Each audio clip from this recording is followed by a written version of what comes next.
ഇന്ന് നമ്മൾ ഉണ്ടാക്കാൻ പോകുന്നത് തൈര് വടയാണ്. ഭയങ്കര ഫേമസും ഭയങ്കര ടേസ്റ്റും വയറ്റിലകൾ ഉള്ളിലെല്ലാം നല്ല തണുപ്പാക്കുന്ന ഒരു നല്ല അടിപൊളി ഡിഷ് പറയുവാണ്. എല്ലാവർക്കും അറിയാം, എന്നാലും ഞാൻ പറയാം. അതിനുവേണ്ടി നമ്മൾ അതിൻ്റെ മിക്സ് നമ്മൾ രാത്രിയിൽ ഉണ്ടാക്കി വെച്ചിട്ടുണ്ടായിരുന്നു. അത് നമ്മൾ ഫ്രിഡ്ജ് വെച്ചേക്കുമായിരുന്നു. അത് രാവിലെ എടുത്ത് അതിൻ്റെ നല്ലപോലെ ഇളക്കണം. നമ്മൾ ഇളക്കി അതിൻ്റെ വെള്ളത്തിൻ്റെ പരുവം അനുസരിച്ച് നമ്മൾ ചേർത്തിട്ട് അത് നല്ലപോലെ ഒരുപാട് നേരം ഒരു 5 തൊട്ട് 8 മിനിറ്റ് വരെ അതിനെ നല്ലപോലെ ഇളക്കണം. ഇളകി കഴിഞ്ഞ് അതിൻ്റെ അകത്ത് നമുക്ക് ഇടേണ്ടത് ഇഞ്ചി, പച്ചമുളക്, അത് രണ്ടും ചെറിയതായിട്ട് നമുക്ക് എത്ര ചെറുതാക്കാൻ പറ്റുന്നു അത്രയും ചെറുതാക്കിയത് നല്ലതാണ്. ചെറുതാക്കി അരിഞ്ഞ് അതിൻ്റെ അകത്ത് നമുക്ക് ചേർക്കുക. പിന്നെ ചേർത്ത് കഴിഞ്ഞ് പിന്നെ നല്ലപോലെ നമുക്കൊന്ന് ഇളക്കി കഴിഞ്ഞ് അതിൻ്റെ ഒരു കൺസിസ്റ്റൻസി ഉണ്ട്. അതിൻ്റെ വരാൻ വേണ്ടി നമുക്ക് ആവശ്യമുള്ളതിന് ശകലം വെള്ളം ചേർക്കണമെങ്കിൽ ചേർക്കാം.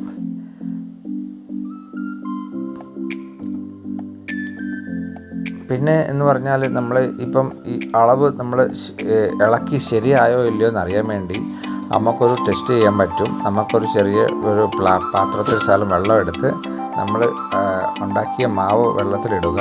അത് ഫ്ലോട്ട് ചെയ്യുകയാണെങ്കിൽ അതാണ് അതിൻ്റെ ശരിക്കുള്ള പരുവം. അത് താഴ്ന്നു പോകുകയാണെങ്കിൽ നമ്മൾ പിന്നെ ഇളക്കേണ്ടി വരും.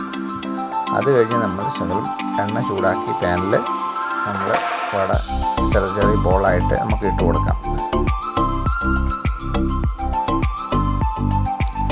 അത് ആയി കഴിഞ്ഞ് നമുക്ക് തിരിച്ച് മറിച്ചുമൊക്കെ ഇട്ട് അത് കരിയാതെ എടുത്ത് വയ്ക്കാം.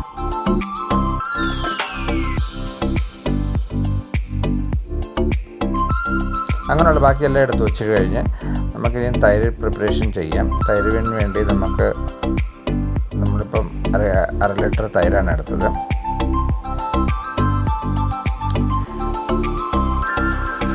തൈര് നമ്മൾ അടിച്ചിങ്ങെടുത്തു. ശകലം നമ്മൾ കൈകൊണ്ട് അടിക്കുന്നതായിരുന്നു നല്ലത്. മിക്സിയിലാണ് അടിച്ച് അതിനിടയ്ക്ക് നമ്മൾ ഇതിൻ്റെ അകത്തുള്ള എണ്ണയെല്ലാം വലിച്ചെടുക്കാൻ വേണ്ടി നമ്മൾ അല്പം ചൂടുവെള്ളത്തിൽ ഇട്ടൊന്ന് മുക്കി വെച്ച് അതിൻ്റെ മണ്ടയ്ക്ക് ശകലം നമ്മൾ വെയിറ്റ് വയ്ക്കുകയാണെങ്കിൽ നല്ലപോലെ അത് വെള്ളമെല്ലാം പിടിച്ചിങ്ങനെ എടുക്കും. ഒരു അരമണിക്കൂർ നമുക്ക് അതിനെ ഇങ്ങനെ വിടാം. അപ്പോൾ അരമണിക്കൂർ കഴിഞ്ഞിട്ടുണ്ട്. നമ്മൾ ഇതെടുത്ത് നോക്കാം. ഇനി അതിലുള്ള വെള്ളമെല്ലാം നമ്മൾ നല്ലപോലെ പിഴിഞ്ഞ് ഒരു പ്ലേറ്റിലെടുത്ത് വെക്കാം. അതിൻ്റെ അത് നമുക്ക് എണ്ണയും എല്ലാം ഓയിൽ വെള്ളത്തിലങ്ങ് പോകും. പിന്നെ നമുക്ക് നമുക്ക് ഫ്രിഡ്ജ് സൂക്ഷിച്ച് ഉപയോഗിക്കുകയാണെങ്കിൽ നമുക്ക് വളരെ ദിവസം നമുക്ക് ഇത് ഉപയോഗിക്കാൻ പറ്റും. ഇനി നമുക്ക് കഴിക്കണമെന്ന് ആഗ്രഹമുണ്ട്. അപ്പം നമ്മളത് എടുത്തിട്ട് നമ്മൾ ഫ്രിഡ്ജ് വെച്ചിരുന്ന് നല്ലതും തണുത്ത തൈരാണെങ്കിൽ തൈരിട്ട് അതിൻ്റെ അകത്ത് നമുക്ക് ശകലം ഉപ്പ്, ജീരകപ്പൊടി, ചാട്ട് മസാല വേണമെങ്കിൽ ഇടാം, മല്ലിയില ഇടണം. മല്ലിയില ഇട്ട് നമുക്ക് എന്തുപ്പിട്ട് സുഖമായിട്ട് നല്ല ടേസ്റ്റായിട്ട് കഴിക്കാം. അടുത്ത വീഡിയോ കാണുന്നവരെ ഗുഡ് ബൈ.